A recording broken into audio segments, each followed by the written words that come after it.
होने के बाद जाएंगे? कैसा छेन फकान का नहीं है। वल्लाह हबीबी, हमारी बात सुनो कबीबी। साला समझ में नहीं आता प्रॉब्लम क्या है। प्रॉब्लम ये है कि वो लड़की है।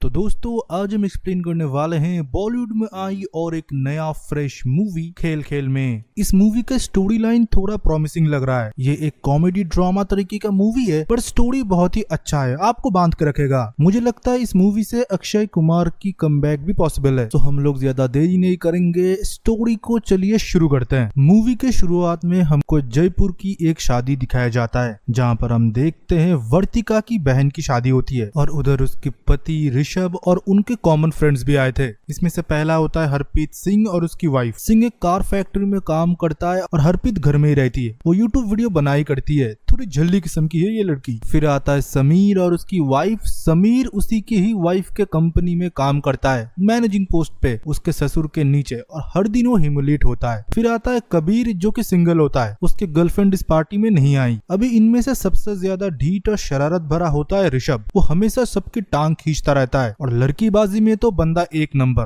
पर अपने वाइफ से छुपा के। वर्तिका इसकी सेकंड वाइफ है और उसके पहले वाइफ से उसे एक बेटी भी होती है। फॉर ऑब्वियस रीजन उसकी बेटी इन दोनों को उतना भाव नहीं देती। वो भी इंडिपेंडेंट है भाई, घूमती रहती है, 18 साल की हो चुकी है, बाप को कुछ पड़ी नहीं है। वर्तिका चाहती है उसकी बेटी के साथ दोस्ती करे पर वो दोस्ती करती नहीं है कि तुम मेरी असली माँ नहीं हो, माँ बनने की कोशिश मत करो। दूसरी जगह सिंह और हरप्रीत को बच्चा नहीं हो रहा। घर में ये लोग बहुत ताने सुनते हैं और ये दोनों डॉक्टर दिखा दिखा के थक चुके हैं। समीर और उसकी वाइफ के बीच में रिलेशन तो अच्छा है पर उसकी वाइफ थोड़ी पॉजिटिव किस्म की है और उसको डिप्रेशन भी हुआ है और वो पिल्स भी लेती है, पर इसके बारे में समीर को कुछ भी नहीं पता। फिर आता है कबीर जो कि एक सिंगल लौंडा होता है। वो फुटबॉल टीम का कोच होता है पर उसको अपने कॉलेज से ही निकाल दिया गया। इन सारे लोगों के मन में कुछ न कुछ राज है जो कि दबे हुए हैं। पर ज्यादा देर नहीं, पार्टी खत्म होता है। अगले दिन शादी है, आज मेहंदी की फंक्शन थी। फिर रात को ये लोग दारू पाड़ू चढ़ा के एक जगह गैंग अप होते हैं। फिर होता है धीरे धीरे चुगली एक दूसरे के बारे में, जहाँ पर कबीर बोलता है कि मेरी गर्लफ्रेंड मुझे छोड़ के चली गई क्योंकि उसे एक पायलट से प्यार हो गया। प्यार नहीं मानो एक लस्ट हो गया, मैंने उसको रंगे हाथों पकड़ा। तब उसके बाकी दोस्त भी उसके टांग खींचते और बोलते तेरे बारे में भी बहुत कुछ हमें पता है, तुझे हम लोगों ने कहाँ नहीं पकड़ा जब तू रिलेशनशिप में था, वो कैसे जस्टिफाई हो गया। फिर इनके वाइफ्स लोग मानो शॉक थे क्योंकि ये जैसे चीटिंग जैसी चीजों को ऐसे नॉर्मलाइज करके बता रहे हैं। तभी इनमें से सबसे जो बदमाश था ऋषभ, वो बोलता है तूने पकड़ ही क्यों लिया, तू अगर उस टाइम रूम में नहीं जाता नहीं देखता तेरा रिलेशन अभी भी टिका रहा था, तुझे अभी भी कुछ न कुछ करने को मिलता। इस बात पे सारे लोग हंस रहे थे पर उनके वाइफ के मुंह बिल्कुल छोटे हो गए थे क्योंकि ये चीज बिल्कुल अच्छी नहीं है। तभी वर्तिका बोलती है ये बॉयज हम लोगों को कुछ भी नहीं बताते,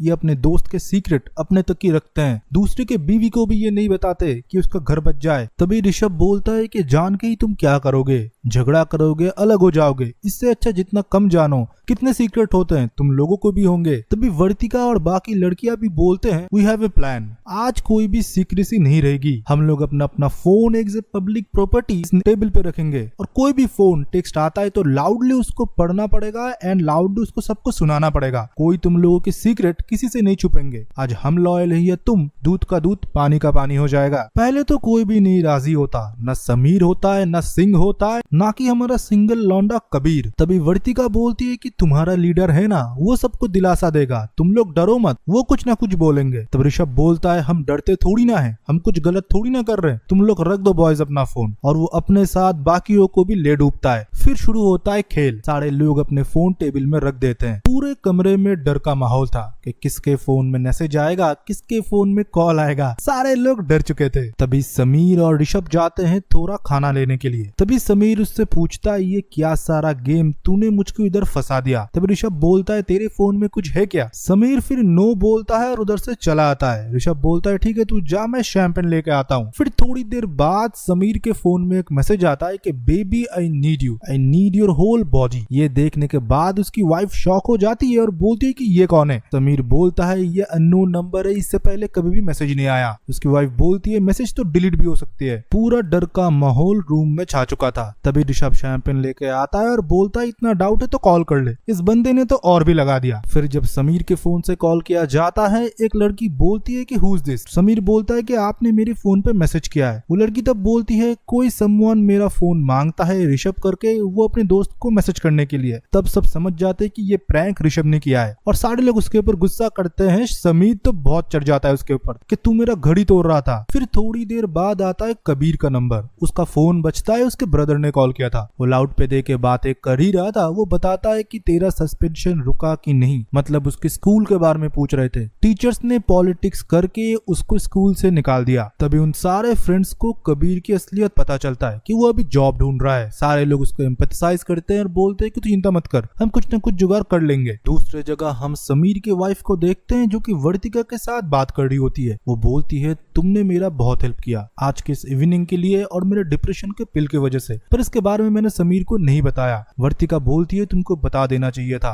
वो बोलती है कि उसके माइंड में इतना प्रेशर रहता है, मैं और कुछ ऐड नहीं करना चाहती। तभी हम देखते हैं कि समीर की वाइफ के फोन पे कॉल आता है। फोन पे नंबर सेव था टाइगर करके और फोन उठाने के बाद वो बोलती है हाय ऋतिक बताओ। ऋतिक बोलता है कि कल आपका चेस्ट होगा, फिर अगले दिन लेग। तभी सारे लोग मानो उसे कैसे घूर रहे होते हैं। तब वो बताती है अरे ये मेरा जिम ट्रेनर है, तुम लोग कभी जिम वगैरह नहीं जाते। तभी हरप्रीत हंस देती है हाँ चेस्ट एंड लेग, ये तो मुझे भी मारना चाहिए। उस बात पे उसका हस्बैंड उसको घूरे जा रहा था। तभी हम देखते समीर बोलता है कि उसका नाम तुमने टाइगर लिख के क्यों रखा है। तभी ऋषभ बोलता है मे बी ये अच्छा जंप मारता होगा। फिर हम देखते हैं कि सिंह का भी एक राज है। उसको अभी तक कबीर की एक्स गर्लफ्रेंड हॉट पिक भेजता रहता है और ये बंदा भी भाव देता है अपनी वाइफ होते हुए भी। वो बोलता है कबीर इस बार तू संभाल ले, पर कबीर उसको डिनाई कर देता है कि तेरी गले की काटा है तू ही निकालेगा, मेरा तो वो एक्स है। फिर फोन आता है हरप्रीत के पास। उसकी दोस्त कॉल करती है। दोस्त कॉल करते ही मानो पिंड की बातें करना चालू कर देती है पंजाबी में। वो पहले ही बोलती है कि तेरा कंजर पति कहाँ पर है, सारा दिन काम करता है, तुझे एकदम अटेंशन नहीं देता। उससे अच्छा तो जो डॉक्टर तुझे चेकअप करने के लिए आता है उसके साथ ही तू भाग जा। साइड में ऋषभ बहुत मजे ले रहा था। तभी हरप्रीत फोन काटने के लिए बोलती है। तब सारे लोग बोलते हैं ये रूल के खिलाफ है, चुप करके। तो हरप्रीत को चुपचाप सुनना पड़ता है। वो एक एक करके हरप्रीत के हर एक दोस्त की बुराई करती है, जहाँ पर वर्तिका के बारे में बोलती है कि हर टाइम तो सचती रहती है, क्या करती है पता नहीं। और इसकी बहन की शादी, भाई इतने टाइम तक कौन शादी करता है, इतने पैसे बर्बाद करने के लिए है तो गरीबों की मदद क्यों नहीं करती। और एक एक के बारे में चुन चुन के बुराई करती है। और ये ऋषभ बंदा मानो खुद ही खुश हो रहा था। वो साइड में नाचता जाता है, किसी की बेइज्जती होती है ये बंदा खुश होता है। और इस रोल को अक्षय कुमार ने अच्छे से निभाया है। फिर हरप्रीत बहाना दे देती है कि नेटवर्क खराब है, तेरी आवाज नहीं आ रही, और कैसे भी करके फोन कट कर देती है। फिर सारे दोस्त इसको देखे जा रही थी। फिर हम देखते हैं कि वर्तिका के डैड का कॉल उसके पास आता है। उसके डैड पहले उसके बहन के शादी के लिए उसे बोलते हैं बेटा मैं नहीं आ पा रहा, पर तुम जैसे संभाल रहे हो वो बहुत बड़ी बात है, मैं कल पहुंच जाऊंगा टाइम से। ऋषभ के बारे में पूछता है और ये बोलता है लंदन में तुम जो घर लेने वाले हो मैंने पूरा रजिस्ट्रेशन कर लिया है, मुझे पता है तुम ऑफ रहते हो, तुम अपने रिलेशनशिप से खुश नहीं हो, वो तुम्हें पहले जैसा टाइम नहीं देता, मैं सब समझता हूँ। फिर हम ऋषभ को देखते हैं। वो धीरे धीरे अपसेट हो जाता है क्योंकि उसने वर्तिका के साथ लव मैरिज किया था, बहुत खुशी से रह रहे थे वो लोग। फिर हमको इन दोनों की फ्लैशबैक दिखाया जाता है, कैसे ये लोग मिले पहले बार, ऋषभ ने कैसे उसे अप्रोच किया और धीरे धीरे उनकी मुलाकात एक अच्छी रिलेशनशिप में बदल गई। ऋषभ की पहली वाइफ छोड़ के जा चुकी थी, उसकी बेटी थी, फिर भी वर्तिका ने उसे एक्सेप्ट किया और उसके बेटी को भी। फिर से हमको प्रेजेंट दिखाया जाता है जहाँ पर कबीर के पास फोन आता है कि वो 35 लाख रुपए हार चुका है सट्टे में। तब सारे लोग बोलने लगे कबीर भाई अब सट्टेबाजी भी करते हो। वो बोलता है कुछ कुछ सेविंग्स थे उनको यूज करके कर रहा हूँ, फ्री टाइम है, कभी कभी जीत भी जाता हूँ। अभी हम देखते हैं कोमल का एक गुड नाइट फोटो आता है, थोड़ा प्राइवेट वाला, पर ये मैसेज तो आया था हरप्रीत सिंह के लिए, पर कबीर के और हरप्रीत का फोन बिल्कुल सेम था, कलर भी।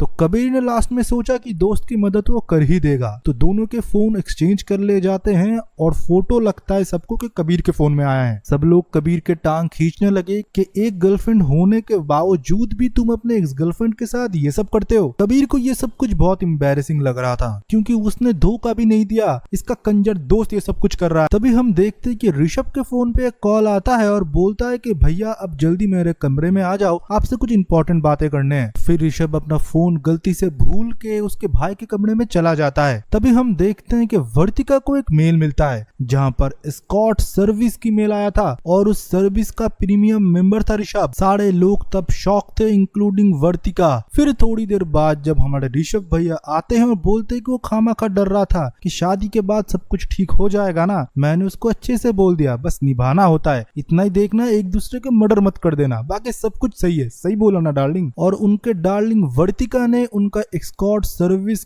का पूरा मेल ही उन्हें दिखा दिया। फिर मानो ऋषभ के पैरों तले जमीन हिल गया। सिर्फ वर्तिका ने एक चीज बोली, एक्सप्लेन्ड। फिर ऋषभ बातें बनाता गया क्योंकि वो एक डॉक्टर है तो वो एक सेमिनार पे गया था, उधर उसे एक डॉक्टर मिला और उसका एक पेशेंट भी था जो कि प्लास्टिक सर्जरी कराना चाहता था। और मैं तो प्लास्टिक सर्जरी ही करती हूँ बेबी, तुम्हें पता है मेरा कितना अच्छा एक्सपीरियंस है। उन्होंने मुझे रिकमेंड कर दिया। अभी वो एक स्कॉट निकलेगी मुझे कैसे पता। उन्होंने अपना कार्ड दिया और रात को मुझे मैसेज भी किया, पर मैं इन सारी चीजों से बिल्कुल दूर रहता हूँ बेबी। और मुझे देखो फिर से मेल आया कि उनका मैं प्लास्टिक सर्जरी कर दूं। मैं एक शादीशुदा आदमी हूँ, मैं ऐसी औरत हूँ कि कभी सर्विस नहीं करूंगी और तुम्हें पता है मैं ये सब कुछ नहीं करता। तब वर्तिका बोलती है ठीक है उसे कॉल लगाओ। वो बोलता है तो मेरे पास तो नंबर नहीं है, मैं तो कार्ड छोड़ के आ गया और फोन नंबर मैंने सेव नहीं किया। पर असलियत में उसे अपना फ्लैशबैक याद आ गया, कैसे उस लड़की के साथ वो रंगलड़ियां मनाता था। फिर कैसे भी करके ऋषभ ने इस चीज को शांत किया। फिर हमको समर के वाइफ के फोन में एक मैसेज आता है जहाँ पर समर की गाड़ी की पूरा एग्जैक्ट ट्रैक लोकेशन उसे मिलता है। समर तब बोलता है कि तुम मुझे ट्रैक करते हो। तब वो फंस जाती है। वो समर के ऊपर नजर रखे हुए था क्योंकि वो इनसिक्योर है और समर को लेके पॉजिटिव भी। समर फिर गुस्से से फूटता है, ससुर की कंपनी है इसलिए लोग मुझे ताना देते हैं, अभी तुम भी मेरे ऊपर ट्रस्ट नहीं करते, मेरे ऊपर नजर रखते हो। फिर उन दोनों में थोड़ा बहसबाजी हो जाता है, इनमें सारे फ्रेंड्स भी कूद जाते हैं। फिर ऋषभ सबको शांत करवाता है। फिर हम देखते हैं कि ऋषभ की बेटी का कॉल उसके पास आता है। वो उसे बोलता है कि मेरा दोस्त रोहन है, सारे दोस्त हम लोग एक साथ मिलकर पार्टी कर रहे थे, सारे दोस्त घर चले जाते हैं और रोहन मुझे रुकने के लिए बोलता है। मैं रुकना चाहती हूँ उसके खुशी के लिए, पर वर्तिका के साथ मैं ये सब कुछ डिस्कस नहीं करना चाहती। रोहन को मैं प्यार करती हूँ डैड, पर फिर भी मैंने सोचा कि लाइफ में कुछ बड़ी स्टेप लेने से पहले मैं आपसे पूछ लूं। फिर हम देखते हैं कि ऋषभ अपने बेटी को बहुत अच्छे से गाइड करता है। वो बोलता है बेटी अगर तुम किसी की खुशी के लिए अपना फर्स्ट नाइट किसी के साथ बिताना चाहते हो, मैं बोलूंगा ये गलत है, क्योंकि किसी की खुशी के लिए मत करो। अगर तुम अपने डिसीजन पे प्राउड हो, तुम्हें लगता है कि तुम खुश होगे तो ही ये करो। यादें वही अच्छे लगते हैं जो हमको खुशियां दे, ना कि हमको बाद में जाके रिग्रेट दे। तुम्हें याद होगा जब तुम 14 साल के थे, मेरे पास एक बार रोते रोते आए थे, बोले थे पापा मुझे पता है यू इन लव, पर आपको ये हमेशा याद रखना चाहिए कि मैं ही आपकी ओनली वन बेटी हूँ और कोई नहीं आना चाहिए। मैंने उस दिन चुपचाप तुम्हारी बात को सिर्फ सुना था, कुछ आंसर नहीं दिया था। फिर मैंने मेरी मन की सुनी, फिर मुझे जो सही लगा मैंने वही किया। आज तक मैंने कोई चाइल्ड नहीं लिया, तुम ही हो मेरे पास सिर्फ। तो बेटा तुम्हें जो डिसीजन सही लगे तुम करो, पर तुम्हारे पापा हमेशा तुम्हारे पीछे खड़े हैं। और वर्तिका से अच्छे से बात कर लिया करो, वो भी तुम्हारा अच्छा ही चाहती है, उसने ही हमारे बाप बेटी को संभाल के रखा है इतने टाइम से। फिर हम देखते हैं कि हरप्रीत के फोन में एक मैसेज आता है क्लिनिक से ये मैसेज आया था कि हमको हेल्दी स्पर्म के लिस्ट मिल चुके हैं। ये मैसेज देखने के बाद ऋषभ बोलता है कि ये आपका प्राइवेट मामला है, हम नहीं पढ़ना चाहते। तभी हरप्रीत सिंह बोलता है ये कोई प्राइवेट नहीं रहा। तभी सबको पता चल जाता है कि उसकी वाइफ एक हेल्दी स्पर्म ढूंढ रही है अपने एक को फर्टाइल करने के लिए, बच्चे पैदा करने के लिए। तभी ऋषभ बोलता है ये नॉर्मल बात है आज के लिए। तभी सिंह बोलता है आप जैसे बड़े लोगों के लिए नॉर्मल चीज होगा, पर हम लोगों के लिए नहीं। हमारे लिए अपना बच्चा, खुद का बच्चा बहुत मैटर करता है, और तू मुझे इस काबिल ही नहीं समझती कि मैं तुझे एक बच्चा दे पाऊं। इस बात पे सिंह बहुत अपसेट हो जाता है। तभी हरप्रीत रोती हुए बताती है मैंने इनका टेस्ट रिपोर्ट कराया था, ये कभी बाप नहीं बन पाएंगे, पर हम लोगों को ताना सुनना पड़ता है, तो मैंने तो जो कराया इनके अच्छे के लिए, पर ये समझता कहाँ पर है। हम देखते हैं कि समीर के फोन पे एक कॉल आता है जो कि एक लेडी इन्वेस्टर का होता है,